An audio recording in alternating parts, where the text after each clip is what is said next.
työntämään kahdestaan, jos ei pääse tätä mäkeä ylös. Kyllä. Nyt päästään. Vittu! Pääsee. Mihin mä ajan? Oikealle. Se on enemmän niin kuin virallista. Tai siis tämmöistä suljettua aluetta. Meneehän tää. Menee nytkin. Ihan hienosti. Et se näykään mitään. Onneksi on hei valot, jotka vielä vähän palaa.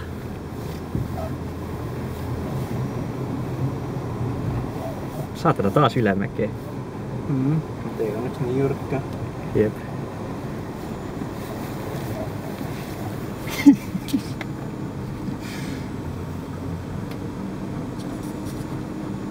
Ne vaan loppuu jännitä kesken, että se... Jep.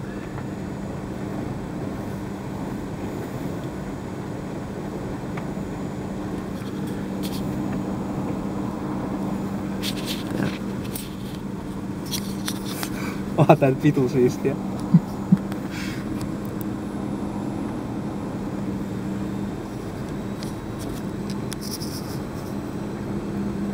Joo, jos ottaa lisää taajuutta, niin ne kasvaa ja hidastuu.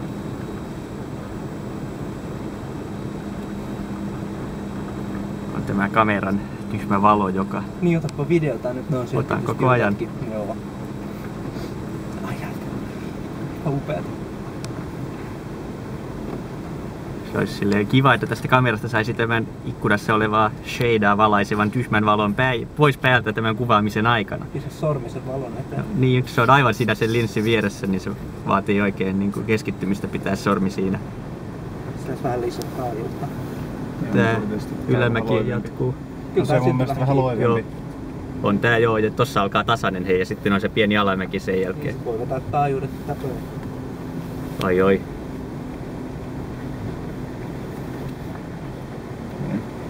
Ärsyttävä ylämäki kohta.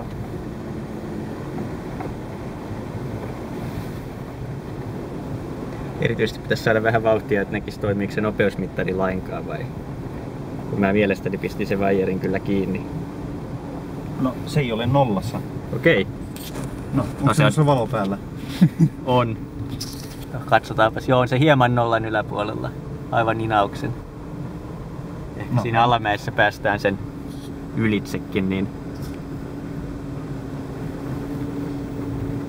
Niin, tässä näkyy tämä kuuluisa stop-merkki ja telok.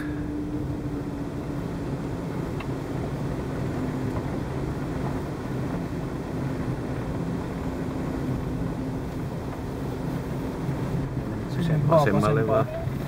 No niin, sitten nyt silmä kovana nopeusmittarissa. Kievahtaa, kun se taajuutta pitää nostaa tai se jarruttaa. Äkkiä nostaa.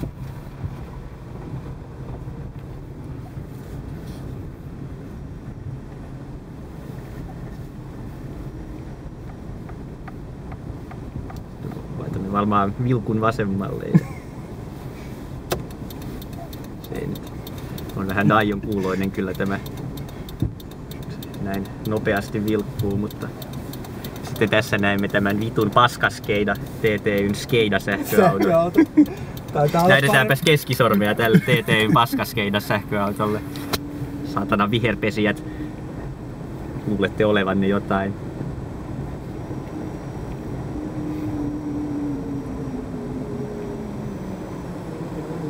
Hei. Hei. Nyt Löytyykö meidän akut? Nyt kun se mittari ei tullut mukaan. Telok on ihan tässä vieressä. Totta. Niinpäs muuten on. Pakitetaanko sinne? No, kokeile uudestaan. Kokeillaan uudestaan vielä. Eli... Jos ne vähän on elpynyt, niin ne on siis varmaan siitä kiinni. Jos nyt hyytyy taas, niin se on selvästi akkujen väsymys. Silloin otetaan tosta toposta. Itse asiassa loppumatka on hei alamäkeä, kun me päästään tää ylös. On tossa se hirveä kuoppa. Siinä on aika jyrkkä ylämäki. Kyllä sen verran työntää, sit loppumatkan pääsee niinku ihan hyvin vaan.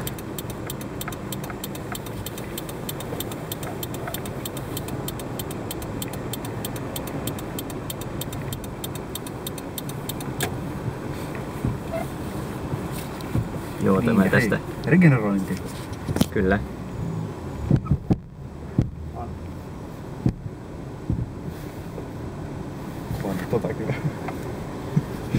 Ei vaan sitten takana. Niin tätä takana olevaa farssia. Se on farssi. Se on ohjaamo.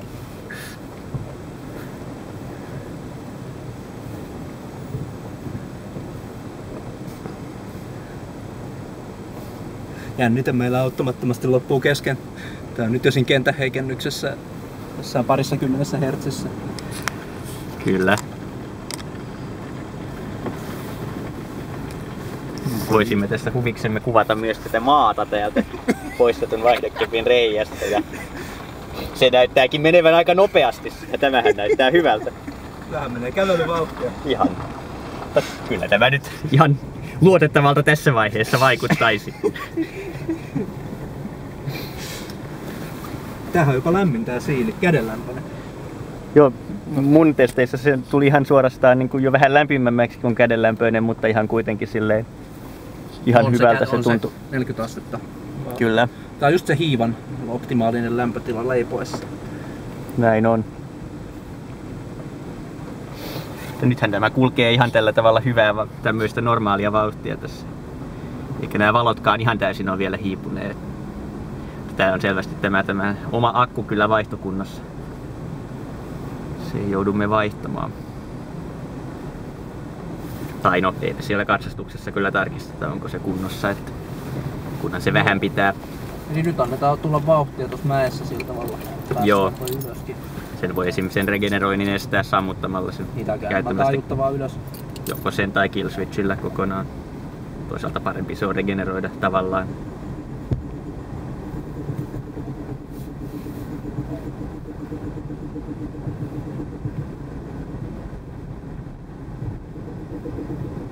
Vähän se nyt ikään kuin nykii ja tärisee se moottori. Laita killi, jos ei se muuten. Ei nyt enää kannata. Enää ei kannata se. Tästä syystä juuri olisin sitä suosittanut, koska nyt sitten käy näin. No, mä menen tuuppaamaan. Voidaan tarvita toinenkin tuuppaaja, mutta se on tietysti vähän hankalaa. No.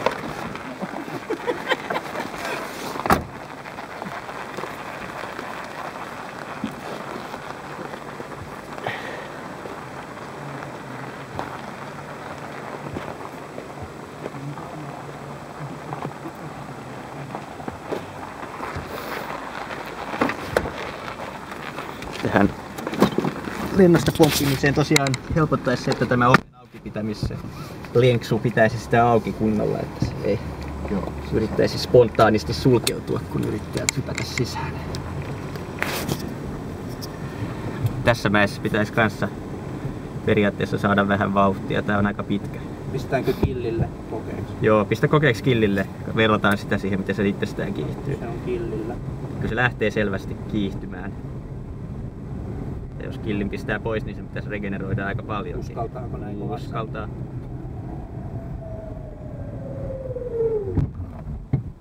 Suorastaan. No joo, se selvästi ei se moottorin kiinnitys ole ihan tehtäviensä tasalla vieläkään. Mutta... Joo, tietysti näitä pakko testata. No niin, sinne vaan sitten. Kyllä sakuis vielä henkeä sitten on kuitenkin. On, jännite ei vaan riitä. Täytyy rekonfiguroida ne sarjaan. Kyllä. Joo, se on seuraava. Eikö sillä jollain tyypillä ollut niitä 7 ampere-tuntisiakin? Jos on, niin voisi pistää 3 rinnan. Sitten tässä on oltava helvetin huolellinen nyt siinä, että ne jarrut... ei mennä alas, pysähdytään tähän. Mä meinaan vaan ne ovet ensin, koska jos ne jarrut ei pidä, niin se oven törmääminen on siinä pahin juttu. Muuten pystyy ohjaamaan ja ajamaan niille siitä seinästä läpi, jossa on sen verran nousua, että tää juuttunee siihen.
se moottorikin on ehkä aivan hieman lämmennyt, se ei ole aivan kylmä.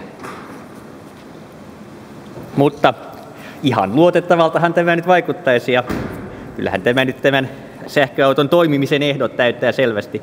Vaihdetaan ne moottorit, akut sarjaan ja katsotaan mitä tapahtuu. Ja inverterin puhallin se on nyt se on just siinä ehkä 50 astetta, eli täysin ok, kyllä se pidempi. Niin... Puhaltimella se pysyy kylmänä kyllä sillä hyvällä siilillä. Tämä on ihan jäänyt. No, mutta on se selvästi lämmennyt, ei se sellainen... Täällä on niin kylmä täällä ympäristössä kokeile vaikka tätä viereistä peltiä ja se on kuitenkin alumiininen moottori. 4-5 astetta lämpimämpi ainakin. Se on muutamia asteita kuitenkin lämmennyt. Mitäs me se tehdään? Se olisi helppo pistää pari 120 millistä. Silleen mäkin mietin, että pistämme siihen jotain pöhöttimiä vaan. Sinne joka kyljelle 120 millinen. Meillähän on niitä tuolla iso kasa niitä 12 voltin. Kyllä. Sellaisia laitamme ja teemme pellistä kotelon.